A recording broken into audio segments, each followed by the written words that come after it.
Hello students, this week we are starting the module on argumentative writing, and it's going to be really important because we are doing MLA citation, and so knowing how to do this properly is going to take a lot of attention to detail and paraphrasing and quoting correctly, and so there are a lot of activities coming up this week. And so the discussion post, this is in English 121. These are important, but under the practice section in 121, I've made a video that goes with the handout about quoting and paraphrasing. And that handout looks like this. So it's important that you read this one first, because then there is some extra practice that's in 094. That I would like you to do for your major homework for 094 this week. But it's important that you watch that video first and do this assignment, and then do the extra practice for 094, okay? So, I'm going to pretend that you've done that first, and now I'll show you how to do the other assignment, which is very similar. Okay, so the 094 practice is you're going to read some different passages, and you're still going to paraphrase, quote, and partial paraphrase, which is what the other assignment requires as well.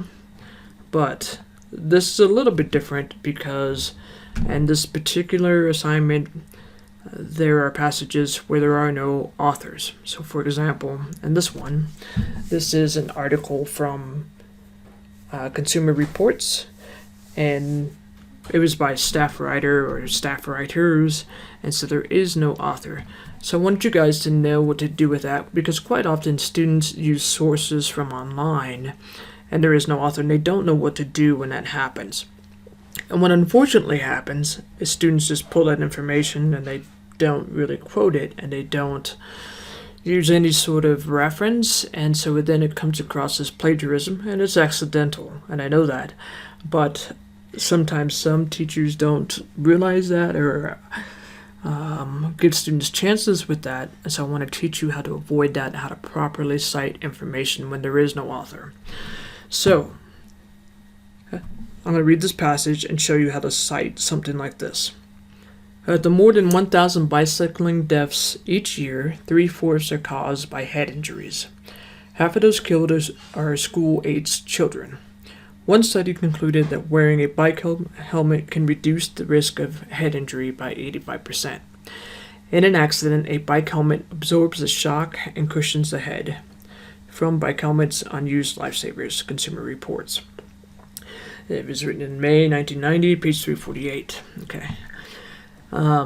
So I want to write a paraphrase and a quote and then a partial paraphrase. So I'm going to do the quote first. And usually when we're doing quotes, what we really want to grab is a statistic. Statistics are great because they get people's attention, right? So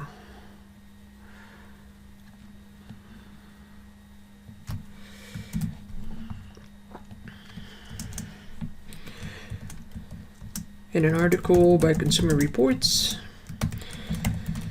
magazines are italicized.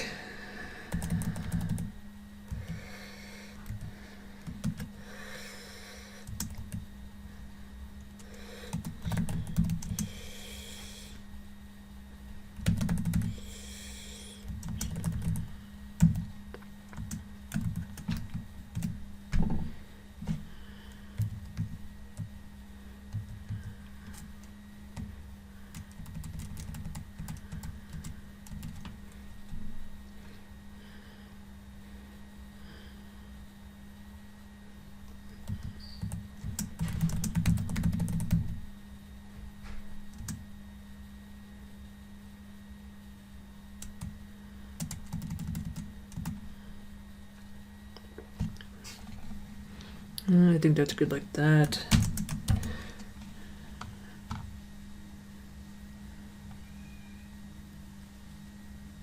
So now, instead, because I don't have an author, what I need is a shortened version of the title. So bike helmets, unused lifesavers. So I can use bike helmets, I can use unused lifesavers. I'm going to use unused.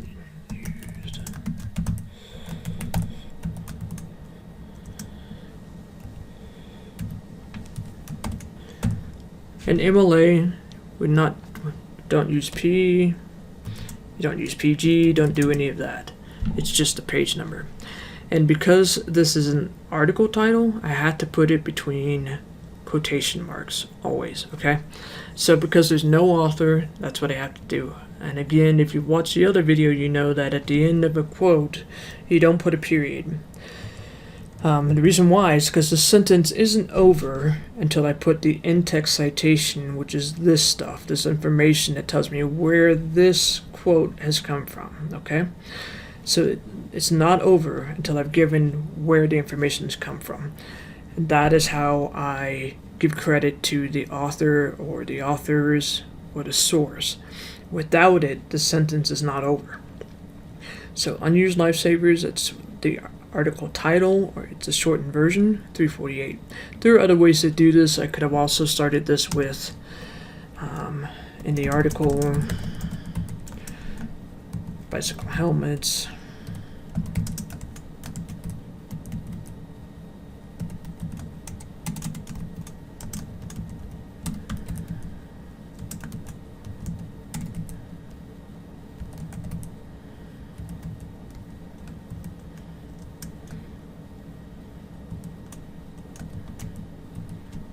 And then I could have said one study concluded, blah, blah, blah.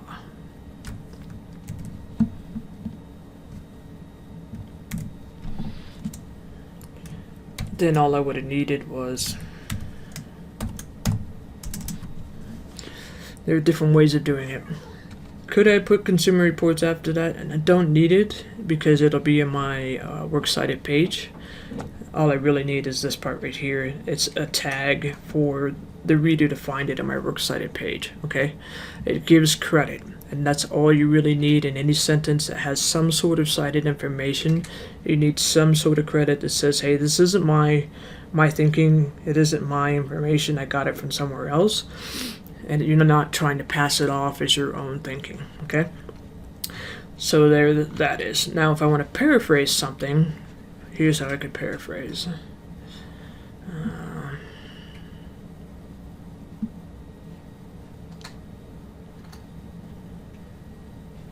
So